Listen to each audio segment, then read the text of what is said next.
saudara, polisi pekan lalu menangkap sejumlah orang yang diduga terkait terorisme. Dan menurut polisi, orang-orang tersebut merupakan bagian dari jaringan Nurdin M. Top. Nurdin M. Top bersama Dr. Azhari malang melintang dalam menyebar teror di Indonesia. Meski sudah tewas, namun Nurdin dan Dr. Azhari sudah menyiapkan sejumlah orang sebagai kader pelaku teror. Anda bisa melihat di layar kaca Anda, ada 3 nama yang teridentifikasi dan saling terkait satu dengan lainnya, yaitu Badri, Urwah, Joko Prihanto alias Joko Jihad alias Joko Parkir. Jadi gambar yang kami tayangkan, ada beberapa orang yang terkait dengan jaringan teroris Nurdin M. Top. Dan Senin lalu kami menayangkan foto Dr. Muhammad Arifin Badri yang bersangkutan sama sekali bukan Badri Hartono, terduga teroris yang ditangkap oleh Densus 88 di Solo Sabtu lalu. Dengan penayangan foto ini kami meminta maaf kepada Dr. Muhammad Arifin, dan penayangan ini sekaligus mengoreksi berita yang kami tayangkan sebelumnya.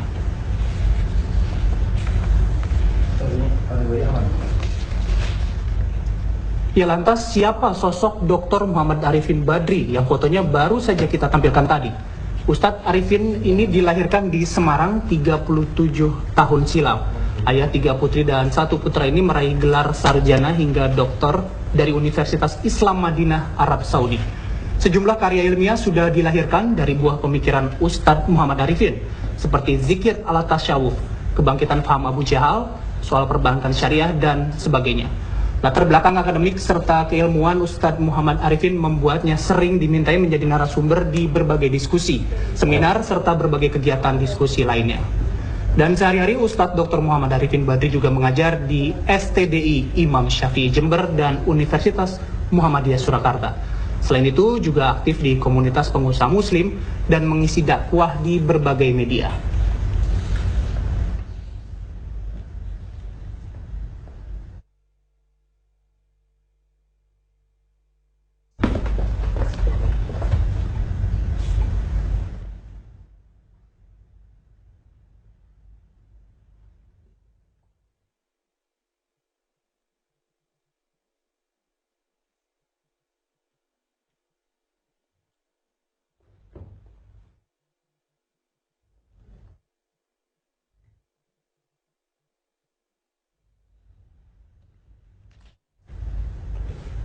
Ya, dan saat ini Ustadz Dr. Muhammad Arifin Badri sudah hadir bersama saya di Kabar Petang. Assalamualaikum Ustadz, terima kasih sudah datang di studio kami.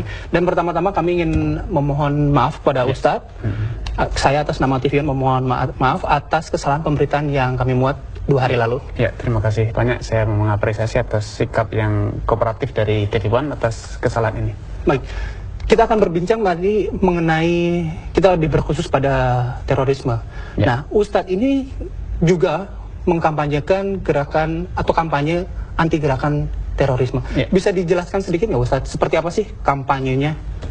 Ya, terima kasih pertama Mas Bayu ya.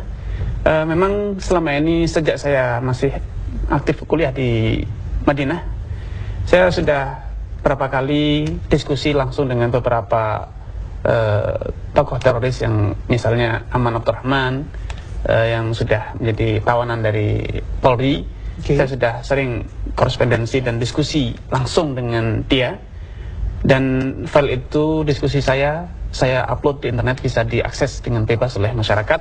Dan juga saya menerjemahkan kumpulan fatwa para ulama tentang aksi terorisme, pengeboman, sikap-sikap anarki dan yang lainnya.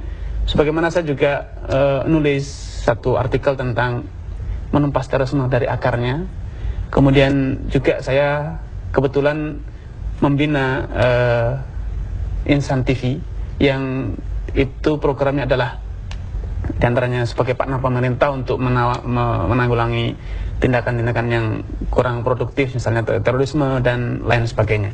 Ini sekelumit tentang beberapa kegiatan saya di selama ini untuk sebagai wujud partisipasi saya, empati saya terhadap pemerintah dalam mewujudkan negara yang aman, stabilitas yang bisa dirasakan oleh semua masyarakat. Oke, tapi Pak Ustadz, spesialisasi keilmuan tadi kita sempat berbicara adalah fikih ya Pak ya? Ya, betul. Nah, ketika sudah menyinggung mengenai terorisme, nah pada saat itu perhatian apa yang mencuri perhatian Pak Ustadz sendiri ketika sehingga harus mengeluarkan atau ikut berkampanye untuk anti terorisme? Ya, sebetulnya walaupun spesifik keilmuan saya adalah masalah fikih, namun satu poin penting yang perlu dipahami bersama bahwa ilmu agama itu adalah satu paket lengkap yang saling terkait, tidak bisa parsial, parsial. Ya. Misalnya berkaitan dengan terorisme. Terorisme itu adalah suatu ideologi yang itu dikaji dalam disiplin ilmu teologi atau disebut dengan akidah, namun juga kental kaitannya dengan hukum fikih. Misalnya bagaimana hubungan antara negara Islam, hubungan antara orang Islam dengan non-Islam, non-Muslim. Dalam kamus fikih Islam dikenal fikih orang kafir itu ada kafir yang harbi, yang nyata-nyata mengobarkan permusuhan, peperangan dengan negara Islam. Ada kafir yang zimmi, yang dia itu orang kafir tinggal di negeri Islam, seperti yang ada di negeri kita. Ada yang kafir mu'ahad, orang kafir dari negeri kafir, namun dia tidak mengobarkan permusuhan, bahkan menjalin suatu perjanjian untuk hidup saling damai dan saling bertetangga. Ini dikaji dalam disiplin ilmu fikih. Kemudian juga dalam ilmu fikih juga dikaji tentang kapan seseorang itu layak, boleh diklaim sebagai orang kafir, dan hukum orang kafir itu apa, dan siapa yang berhak untuk mengklaim seseorang itu telah keluar dari Islam. Dan tentu itu tidak semua orang seperti yang dijelaskan para ulama, itu adalah wewenang hakim muslim, kemudian para ulama yang memiliki kredibilitas tinggi ya. Gitu. Nah, Pak Ustadz, ini kan kampanye yang dilakukan oleh Pak Ustadz juga artikan ke beberapa lokasi, dan salah satunya adalah lembaga pemasyarakatan. Betul. Nah, di lembaga pemasyarakatan apa yang menjadi concern di lembaga pemasyarakatan sendiri, dan siapa yang menjadi target utama dari kampanye Pak Ustadz ini? Saya dalam kebetulan saya lulus dari Madinah 2 tahun silam, 2010 saya baru pulang ke Indonesia. Selama 2 tahun ini kira-kira saya sudah 4 kali mengunjungi lapas. Di antaranya saya ke Lapas Porong di Jawa Timur. Fokus saya adalah memberikan pencerahan kepada bapak-bapak kita yang bertugas di sana, bagaimana menghadapi terorisme, ideologinya mereka bagaimana, kemudian akar permasalahan mereka dari mana, berawal pemikiran kekafiran tersebut. Sebagaimana saya juga pernah di Jakarta berbicara menjelaskan bagaimana seharusnya seseorang itu menghadapi orang yang memiliki pemikiran teror, karena teror itu berawal dari ideologi. Maka sebagaimana rekrutmen mereka dengan keanggotanya juga berawal dari cuci otak yang dimasukkan ideologi mereka, maka seharusnya kita juga, tindakan kita, preventif kita, dan pengobatan kita adalah melalui ideologi, kemudian berangkat berkembang dan pada upaya penanggulangan dan penyelesaian efek dari adanya ideologi yang menyimpang tersebut. Ini upaya yang saya lakukan ya. Nah, ini selain gerakan kampanye anti terorisme juga kabarnya Ustadz mengajar juga. Betul. Di mana saja? Apakah memang mengajar termasuk hal-hal anti terorisme ini juga dimasukkan dalam metode pengajarannya?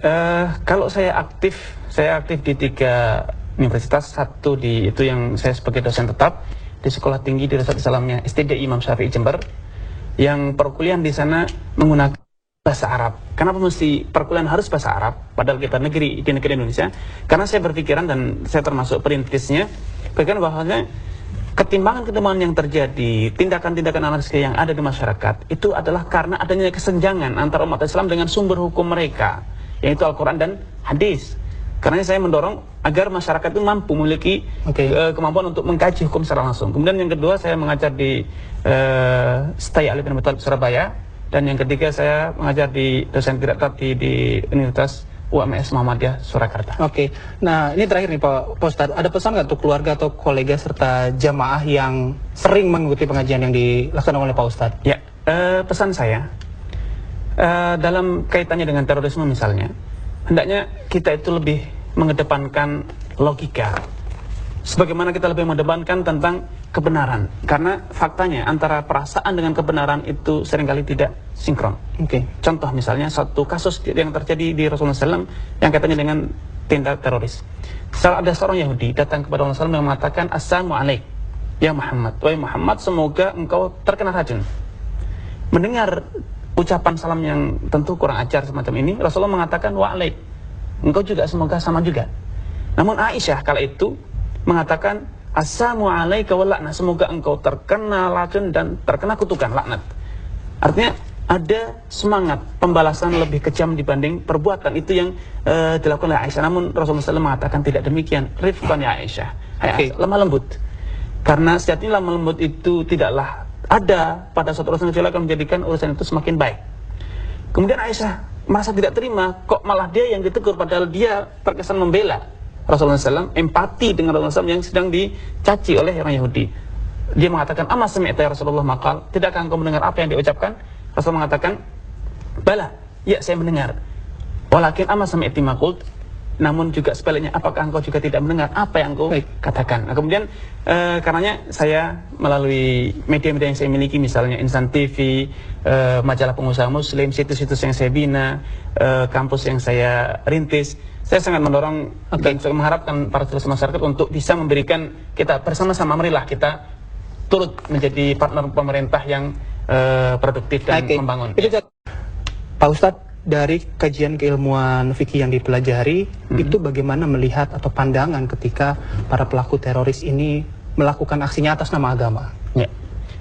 Tidak dilakukan tindakan-tindakan anarkis semacam pengemboman yang lainnya, itu adalah di luar tuntutan syariat Islam. Karena memang Islam kalaupun menganjurkan pada jihad misalnya, jihad dalam Islam itulah gentle.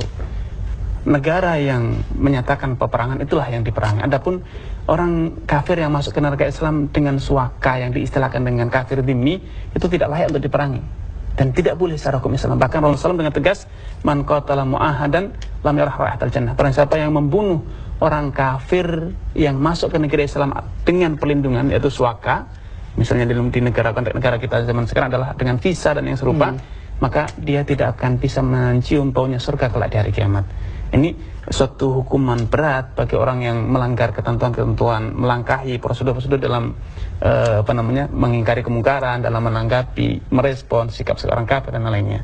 Baik. Nah, ketika melakukan kampanye ini juga tentu akan adakah perdebatan-perdebatan yang muncul pada saat Ustadz melakukan kampanye ini? Kalau perdebatan itu saya yakin suatu hal yang pasti terjadi tatkala kita melontarkan suatu pemikiran, suatu ide yang bertentangan dengan sebagian orang, pasti akan terjadi diskusi. Misalnya dituduh sebagai anti-Yahudi kah, dituduh sebagai anti-Amerika, dan tuduhan yang serupa itu suatu hal yang wajar bagi saya. Baik, Pak Ustadz, terima kasih atas waktunya, dan sekali lagi saya atas nama TV One memohon maaf atas kesalahan pemberitaan yang kami muat 2 hari yang lalu. Terima kasih Pak Ustadz, semoga apa yang kita perbincangkan dapat dimengerti dan diserap oleh masyarakat. Ya, dan saya juga mengatakan terima kasih atas ruang yang diberikan oleh TV One, sikap kooperatif yang ditunjuk oleh TV One atas permasalahan ini, dan saya menghimbau kepada teman-teman yang punya koneksi dengan saya, misalnya Insan TV yang saya bina, kemudian komunitas pengusaha muslim Indonesia, STD Imam Syafi'i, dan yang lainnya, untuk menganggap ini permasalahan telah kita selesaikan. Dan kembali saya menyeru kepada kaum muslimin, marilah kita berpartisipasi, dukung-mendukung, saling membangun bangsa ini. Masing-masing kita memberikan sumbangsih yang positif.